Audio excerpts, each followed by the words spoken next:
महत्त्वाची बातमी पहा सतर्क. भारत मार्शल टाइम्सवर वाघोली पुणे. पोटगीच्या थकबाकीसाठी न्यायालयाने काढलेल्या जप्ती वॉरंटची बजावणी करण्यासाठी पोलीस हवालदाराने थेट लाचच मागितली आणि एसीबीच्या जाळ्यात अडकला. तक्रारदार महिलेनं 2015 मध्ये पोटगीसाठी पतीविरुद्ध दावा केला होता. ऑक्टोबर 2024 मध्ये न्यायालयानं प्रति महिना 5,000 रुपये पोटगी देण्याचे आदेश दिले. मात्र पतीनं रक्कम न भरल्यामुळे तब्बल 6,75,000ची थकबाकी जमा झाली. त्यामुळे न्यायालयानं पतीच्या मालमत्तेवर जप्तीचं वॉरंट काढलं. हे वॉरंट वाघोली पोलीस ठाण्यात जमा केल्यानंतर त्याची अंमलबजावणी करण्याची जबाबदारी हवालदार परमेश्वर माणिक पाखरे यांच्याकडे देण्यात आली.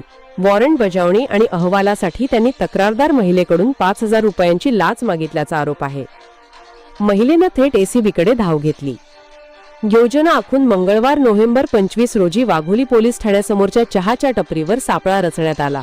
तक्रारदार महिलेकडून 5,000 रुपये स्वीकारताना हवालदार परमेश्वर पाखरे यांना लाचलुचपत प्रतिबंधक विभागानं रंगेहात पकडलं. प्रकरणी गुन्हा दाखल असून पुढील तपास एसीबी आणि स्थानिक पोलीस करत आहेत. आपण पाहतात सतर्क भारत मार्शल टाइम्स पुणे.